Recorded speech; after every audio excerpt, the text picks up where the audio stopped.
নবাব মুর্শিদ কুলি খাঁ সমাহিত রয়েছেন এই কাটরা মসজিদের প্রবেশদ্বারের নিচে। তিনি চেয়েছিলেন তার সমাধির ওপর দিয়ে মানুষ হেঁটে যাক।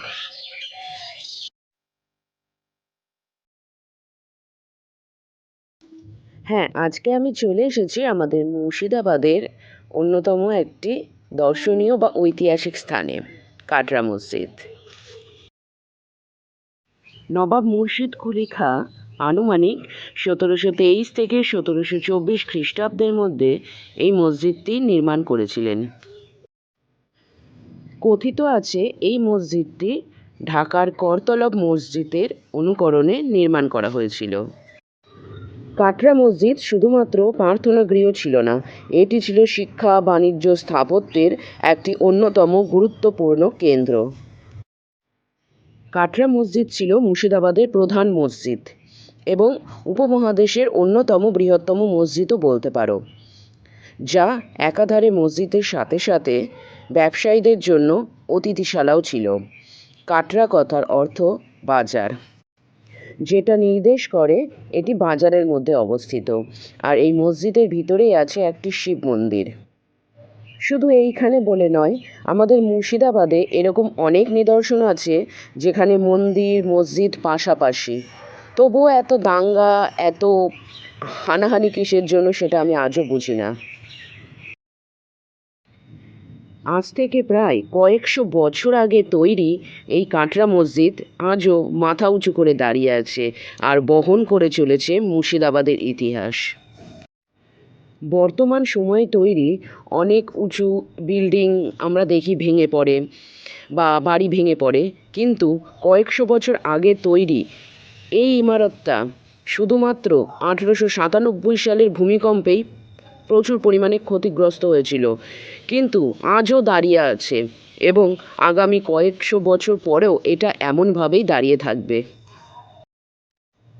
বর্তমানে কাটরা মসজিদে প্রবেশ করার যে রাস্তাটা আছে সেটা অ্যাকচুয়ালি মসজিদের পিছন দিক। মসজিদে ঢোকার রাস্তা কিন্তু ভেতর দিক দিয়ে গিয়ে ঘুরে তারপরে সেখানে সিঁড়ি আছে এবং এত সুন্দর, তোমরা যারা দেখেছো বা যারা দেখোনি, যারা দেখতে আসবে আগামী দিনে, তারা দেখবে যে কত সুন্দর এই স্থাপত্য।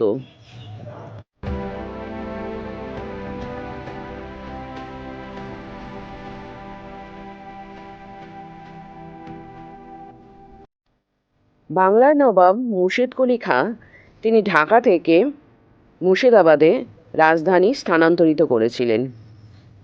তার উদ্দেশ্য ছিল জামে মসজিদ নির্মাণ করা, যেটাকে আমরা কাটরা মসজিদ নামেও চিনে থাকি। কাটরা মসজিদ ভারতীয় উপমহাদেশের অন্যতম বৃহত্তম অতিথিশালার মধ্যে একটি ছিল, যা ছিল ইন্দো ইসলামিক স্থাপত্য শিল্পের এক অনন্য নিদর্শন। বর্তমানে মুর্শিদাবাদের ট্যুরিস্ট স্পটের মধ্যে অন্যতম হচ্ছে এই কাটরা মসজিদ।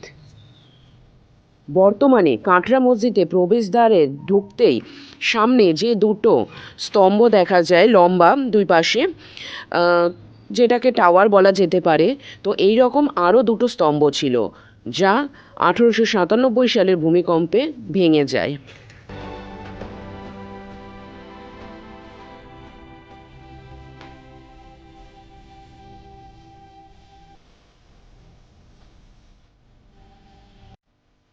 এই ছিল আমাদের মুর্শিদাবাদের জানা অজানা ইতিহাসের কিছুটা অংশ।